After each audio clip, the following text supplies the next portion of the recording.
Moving on to our next segment, Standout. Ow. Moment of the week, our favorite panel or page. Boy, howdy, do we like comics, folks. We wouldn't be at episode 37 if we weren't. We could have. We could be phoning it in. Maybe we are. Maybe this is us phoning it in. Imagine if we weren't phoning it in. What is your favorite panel or page of the week? Mine comes from A Quiet Place, Storm Warning #1 by Ryan Kelly and Phil Hester. I remember sort of when this was announced and being like, because I love A Quiet Place. I think the first movie is great. The second one is so-so. Uh, but just the idea of That prequel, though. Woo, that was good. that prequel. Did you see the prequel? I have not seen the prequel. Oh, is it's that, good. Is that any good? Okay. There's a All cat. right. There's a cat. And it's a horror movie. That's That's all all I you need.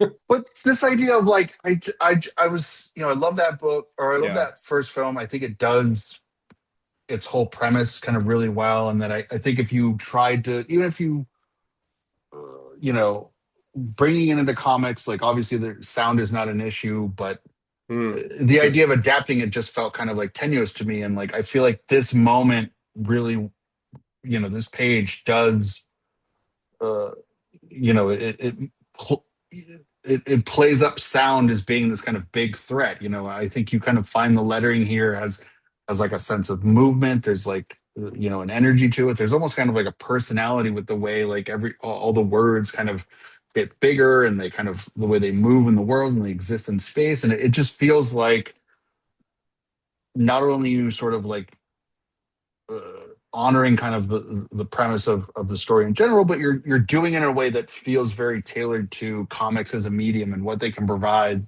versus what a film can. And I just think it's such a cool tiny moment, but it just cemented to me like, oh yeah, you can. I think you can adapt this story in a way that you know does something new while still honoring it, and and it just felt like such a great achievement. And I think after this moment I was like, yeah, I want more. I want to see kind of where they're able to take this given the constraints of comics in general. So Yeah. yeah. I was the same. I was like, how are they going to do this for a comic? Yeah. I got to review it early weeks and weeks ago, but Yes. I love the premise of them being on an island too. I think that's Yeah, really I think smart. that's just a huge idea of like, yeah, because it sort of isolates them in a way that I think. But even more importantly, there are people that don't think it's happening and they don't want to believe it. They're not going to get ready for it. And it's so true. We all lived Yeah, through COVID. We saw it happen real time. 100%, 100%, Yeah, and that's the best kind of horror that really harkens to something real that you can cling on to, bite into even. perhaps. Nice pick, man. I got horny for Sirens Hearts #2, Tini Hour and Babstar.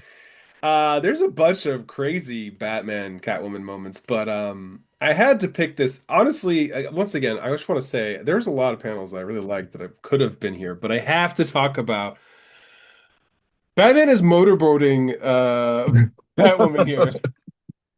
You can see it if you can't, if you're listening to this, you can go to AIPTcomics.com, go to this podcast post to see it. But if you're watching it on YouTube, we have them in bed, clearly naked, and in one panel, and the next, they're having fun.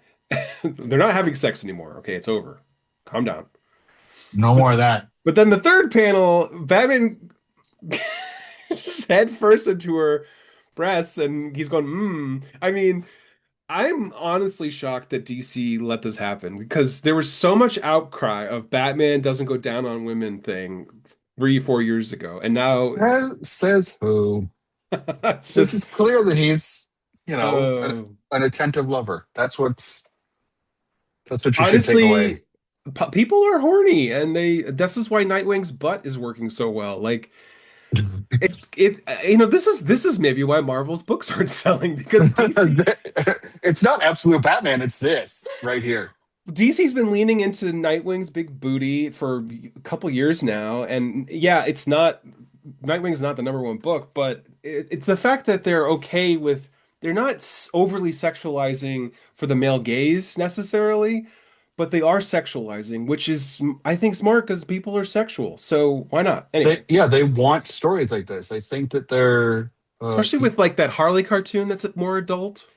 yeah, which is a great, yeah. I think that maybe opens some doors for them in a way. But yeah, I think, and again, you had mentioned that this isn't, it's not, it's out of continuity. So I That's think, true.